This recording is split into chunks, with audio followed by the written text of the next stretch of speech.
Section A का first question है आपका -3 + 2√3 -√3, ये आपका कैसा टाइप का नंबर है? इरेशनल है, पॉजिटिव इरेशनल है, नेगेटिव है कि इंटीजर है?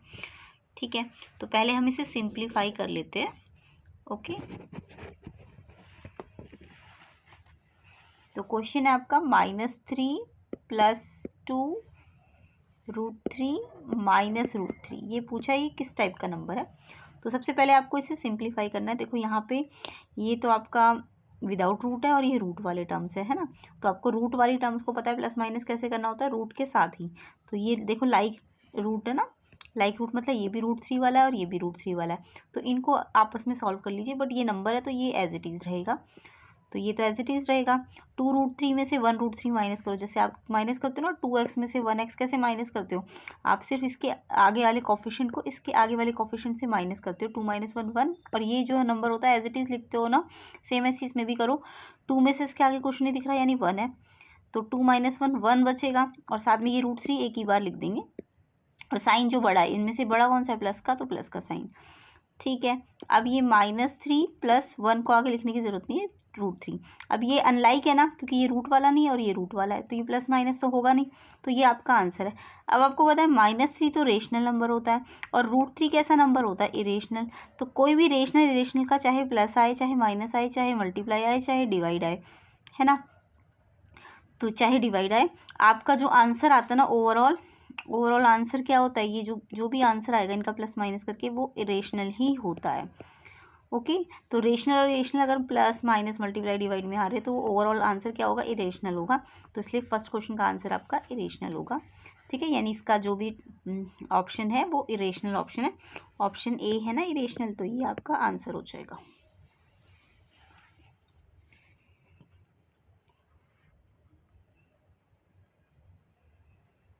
तो किस किस को ये क्वेश्चन समझ आ गया कमेंट करके ज़रूर बताइए। एंड इम्पॉर्टेंट क्वेश्चन पेपर है, आपको अच्छी तरह से प्रैक्टिस करना है।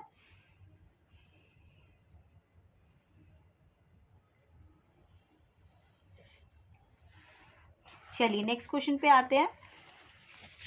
Question number 2, 0 of the polynomial px where px आपको दिया है 3x + 5। तो यहाँ पे इस पॉलिनोमियल का आपको 0 फाइंड करना है। तो जब भी कोई पॉलिनोमियल दिया हो और उसका 0 कैसे फाइंड करते हैं, ध्यान से देखिए।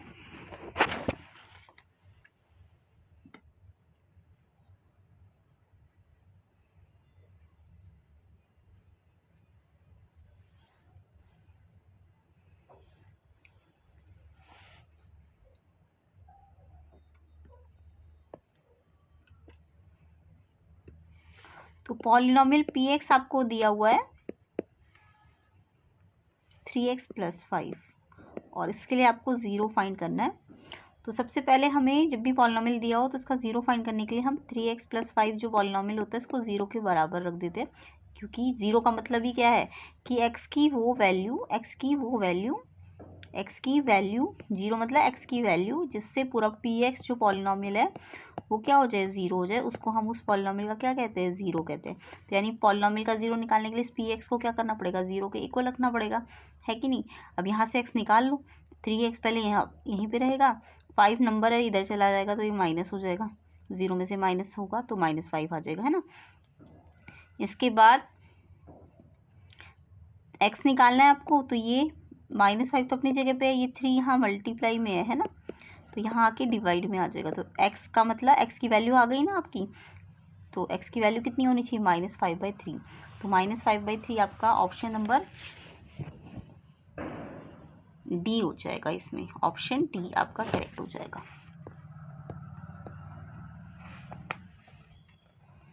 तो ये क्वेश्चन भी समझ आ गया। नेक्स्ट क्वेश्चन पे आते हैं। नेक्स्ट क्वेश्चन है, अ 0.50 लाइज, 0.50 कहाँ पे लाई करेगा? तो देखो इसके लिए आपको कार्टेशियन प्लेन के कुछ क्वाड्रेंट पता होने चाहिए, बट यहाँ पे ध्यान रखो y जो है ना 0 है, तो यहाँ पे आपको first quadrant, second quadrant, third quadrant, fourth quadrant कोई भी नहीं होगा। जब भी x या y में से कोई एक 0 होता है ना, तो ऑप्शन ना x एक्सिस या y एक्सिस पे आता है।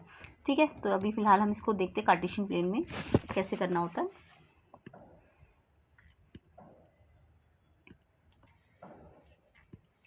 तो क्वेश्चन 3 में आपको पॉइंट तो दिया हुआ है 50 और पूछा है कि ये कौन से क्वाड्रेंट पे लाई करेगा या किस एक्सिस पे लाई करेगा।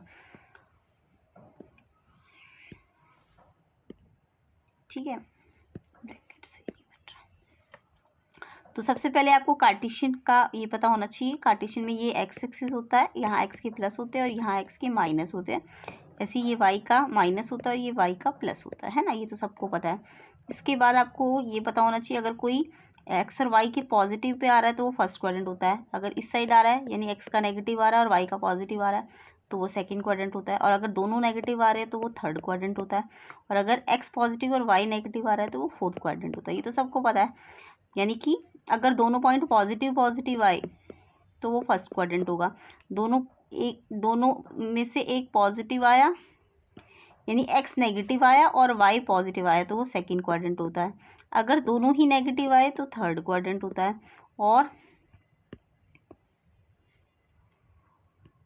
अगर एक्स पॉजिटिव आया और वाई नेगेटिव आया तो फोर्थ क्वाड्रेंट होता है। और हमेशा याद रखना, पहले एक्स होता है फिर बाद में वाई होता है। ठीक है, पहले एक्स कोऑर्डिनेट होता है फिर बाद में वाई कोऑर्डिनेट होता है। ये तो सबको पता है ना। तो अब ये एक्स और वाई, तो यहाँ पे दोनों में अगर नंबर्स है तब तो ये क्वाड्रेंट में होंगे। बट अगर कोई पॉइंट मान लो एक्स एक्सिस के अंदर ही आ गया, कोई पॉइंट एक्स एक्सिस के अंदर ही आ गई, एक्स एक्सिस है ना, तो अगर एक्स एक्सिस पे ही आ गया तो एक्स एक्सिस के पॉइंट क्या होते हैं, एक्स होता है बट वाई नहीं होता एक्स एक्सिस के पॉइंट भी। तो अगर कोई पॉइंट एक्स एक्सिस पे ही आया ना तो फिर वो क्वाड्रेंट पे नहीं माना जाता। ठीक है, सेम ऐसे ही अगर कोई पॉइंट वाई क्वाड्रेंट पे, वाई वाले एक्सिस पे ही आ गया तो वहाँ पे एक्स नहीं होता, वाई एक्सिस पे वाई होता है ना। ये वाई एक्सिस का पॉइंट है, ये एक्स एक्सिस का पॉइंट है। तो अगर कहीं भी आपको जीरो दिख रहा है ना किसी भी ऑर्डिनेट या एब्सिसा में, तो वहाँ पे क्वाड्रेंट नहीं चलता है, वहाँ पे एक्सिस चलता है। तो ये 5 0 पॉइंट देखो, एक्स का 5 होगा और वाई का 0 होगा, यानी ये कहीं एक्स एक्सिस पे आएगा ना, ये किसी क्वाड्रेंट पे नहीं लाई कर रहा। तो यहाँ पे एक्स का पॉइंट है बट वाई का नहीं है, तो जब वाई का ना हो तो एक्स एक्सिस का पॉइंट होता है। तो ये जो क्वाड्रेंट नहीं है ये कोई भी, ये एक्स एक्सिस का पॉइंट है। ठीक है, अगर 0 5 होता तो वो वाई एक्सिस का पॉइंट हो जाता। तो ऑप्शन कौन सा करेक्ट हो जाएगा इसका, एक्स एक्सिस पे। ये जो पॉइंट है इसमें एक्स है बट वाई नहीं है ना, तो ये एक्स एक्सिस का पॉइंट है। क्लियर हो गया। चलिए नेक्स्ट क्वेश्चन पे आते हैं। If two complementary angles are in the ratio 13:5, आपको एंगल्स फाइंड करने हैं। तो दो कॉम्प्लीमेंट्री एंगल्स का रेशो दिया हुआ है। कॉम्प्लीमेंट्री का मतलब समझ रहे हैं ना, दो एंगल्स का सम जब 90 होता है तो आपको एंगल्स निकालने हैं।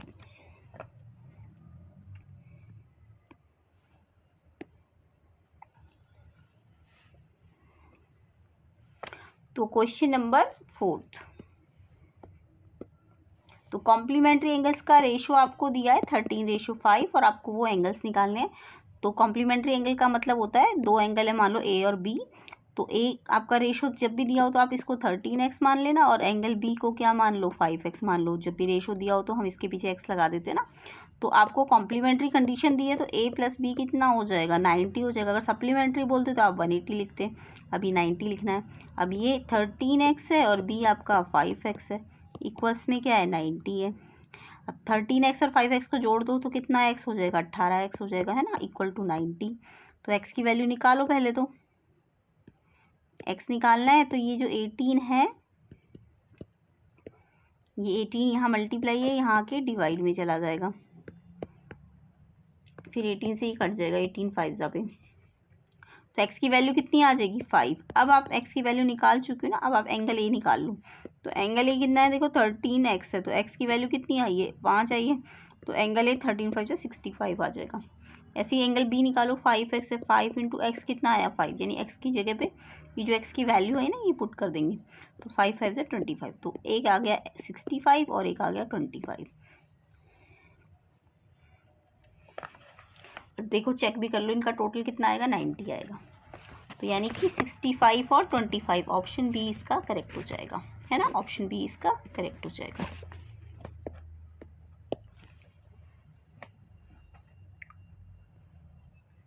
चलिए नेक्स्ट क्वेश्चन पे आते हैं।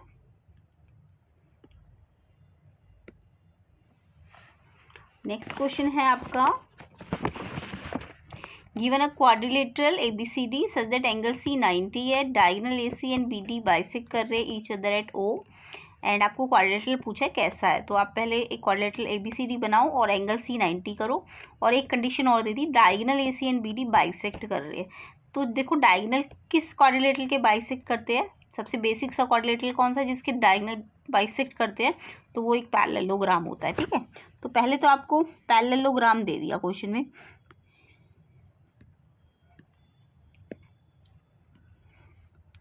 पैरेललोग्राम में प्रॉपर्टी होती है पैरेललोग्राम की कि उसके जो डायगोनल्स होते हैं ना, अगर ये पैरेललोग्राम है ए बी सी डी, ये ध्यान से देखना, ए बी सी डी को ऐसे कॉन्जिक्यूटिवली लिखना, नहीं तो गलत, यानी कि डायगोनल आपका एक तो बी डी बनना चाहिए और एक आपका डायगोनल ए सी बनना चाहिए। अगर आपने नाम गलत लिखा होगा ना तो ए सी बी डी नहीं आता, डायगोनल हमेशा ए सी और बी डी बनेगा। अगर ए बी सी डी आपका रेक्टेंगल या पैरेललोग्राम है तो डायगोनल हमेशा ए के अपोजिट सी आएगा और बी के अपोजिट डी आएगा। ठीक है, तो ए सी बी डी आना ही आना चाहिए आपका ए बी सी डी में, यानी कि ए बी सी डी अगर नाम है किसी क्वाड्रिलेटरल का या पैरेललोग्राम का तो उसमें ए के साथ सी डायगोनल में आना चाहिए और बी के साथ डी आना चाहिए। ठीक है, तभी आपका नाम सही से लिखा होगा। अब इसमें आपको बोल दिया क्वेश्चन में कि ये डायगोनल जो है ना बाइसेक्ट कर रहे हैं, यानी कि ये जो मान लो ये ओ पे काट रहे होते तो ए ओ सी के बराबर है और बी ओ आपका ओ डी के बराबर है। तो ये प्रॉपर्टी किसकी होती है? एक पैरेललोग्राम की होती है ना। बट इसमें ध्यान रखो, अगर पैरेललोग्राम में कोई भी एक एंगल 90 है, आपको पैरेललोग्राम की एक और प्रॉपर्टी बताओगी कि पैरेललोग्राम के जो अपोजिट एंगल्स होते हैं ना वो इक्वल होते हैं। ये वाला एंगल इसके इक्वल होगा और ऐसे ये वाला एंगल इसके इक्वल होगा। तो अगर एक पैरेललोग्राम में एक एंगल भी 90 है ना तो सोचो इसका अपोजिट एंगल ये वाला है तो ये भी 90 हो जाएगा और एडजेसेंट एंगल भी 90 ही हो जाएगा। तो ये जो पैरेललोग्राम है, अगर एक भी एंगल 90 होगा ना किसी भी पैरेललोग्राम का, पैरेललोग्राम में एक एंगल भी अगर अगर कोई एंगल 90 का हो, सिर्फ एक एंगल भी अगर 90 का होगा ना तो उसके सारे एंगल्स 90 के हो जाएंगे। ऑल एंगल्स आर 90 अगर एक एंगल भी आपको 90 दिया है। तो यानी कि ये जो पैरेललोग्राम है जिसमें आपको बोला है कि क्योंकि पैरेललोग्राम तो हमें किससे पता चला कि इसकी डायगोनल बाइसेक्ट कर रहे हैं, इसलिए हमें पता चल गया पैरेललोग्राम है। इसके अलावा एक एंगल 90 बोला था ना, तो अगर एक एंगल भी 90 किसी पैरेललोग्राम में तो उसके सारे एंगल 90 के होंगे। तो इट मीन्स वो क्या हो जाएगा? वो एक रेक्टेंगल हो जाएगा। तो ऐसा पैरेललोग्राम जिसका एक एंगल भी क्या हो 90 डिग्री हो, सिंगल एंगल,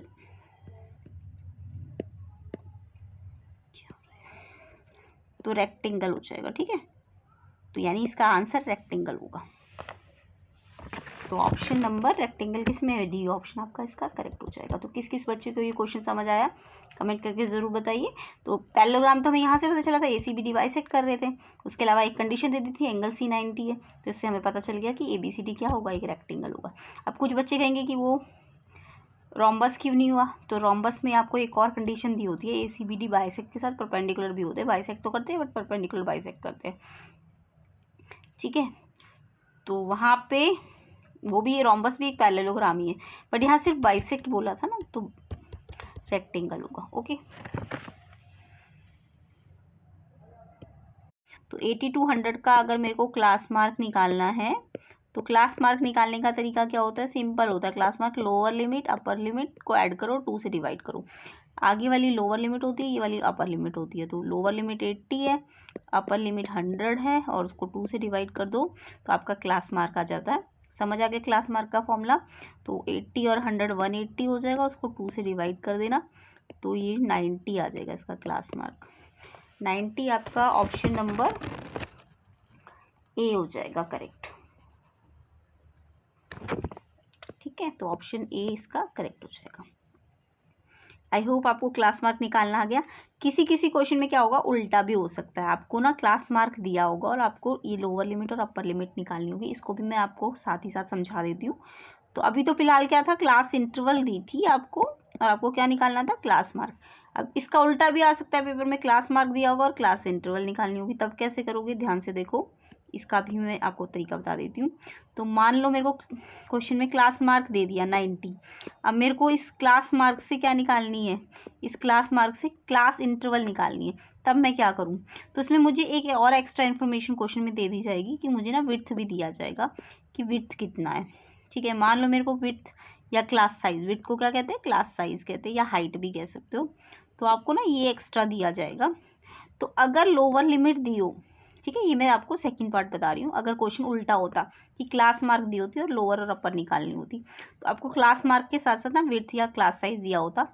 तो लोअर लिमिट निकालने के लिए हम क्या करते हैं, जो भी क्लास मार्क होता है, क्लास मार्क को हम एक्स भी कह सकते हैं। ठीक है, क्लास मार्क को क्या कहते हैं? क्लास मार्क को हम एक्स कहते हैं। तो एक्स में से हम विड्थ का आधा माइनस करते हैं, विड्थ या क्लास साइज का आधा। क्लास साइज मतलब जो उनका गैप होता है ना, तो अगर मेरे को लोअर लिमिट निकालनी है तो क्लास मार्क में से मैं विड्थ का आधा माइनस करूँगी, तो मेरी लोअर लिमिट आ जाएगी। कैसे, देखो क्लास मार्क हमें 90 दिया होगा और विड्थ हमें 20 दी है ना, तो उसका आधा कर दो, तो आधा करके 10 आ जाएगा, तो 90 माइनस 10 80 आ गई ना लोअर लिमिट 80। ऐसे अगर मेरे को अपर लिमिट निकालनी है तो अब बताओ कमेंट करके अब क्या फॉर्मूला लगाऊं। अब मेरे को क्लास मार्क एक्स में से विड्थ का आधा माइनस नहीं करना, प्लस करना पड़ेगा, तो इससे अपर लिमिट भी निकल जाती है। तो x क्या है आपका क्लास मार्क, वो कितना दिया हुआ है आपको क्वेश्चन में 90, वो तो मैंने अपने आप लिया है ना। तो विड्थ कितना है 20, उसका आधा कर दूँ तो 90 और 10 100। तो देखो क्वेश्चन उल्टा अगर मैंने किया तो आ गया ना मेरा क्लास इंटरवल 80 to 100। तो इस क्वेश्चन में मैंने क्लास मार्क को 90 माना था, तो मेरा क्लास साइज ये क्लास इंटरवल कितना आ गया 80 to 100। सेम अभी हमने ऊपर जो क्वेश्चन किया था वहाँ पे हमने क्या किया था, हमें क्वेश्चन में जो दिया हुआ था क्लास इंटरवल दिया हुआ था, क्या दिया हुआ था क्लास इंटरवल दिया हुआ था। क्लास मार्क निकालने के लिए तो सिंपल फॉर्मूला लगा दो, बट अगर उल्टा करना है तो भी आपको समझ आ गया हो, कमेंट करके ज़रूर बताइए कि ये दोनों टाइप के क्वेश्चन आपको समझ आ गए कि नहीं। एक वो क्वेश्चन जिसमें क्लास इंटरवल से क्लास मार्क निकालना होगा और एक वो क्वेश्चन जिसमें क्लास मार्क से क्लास इंटरवल निकालना होगा।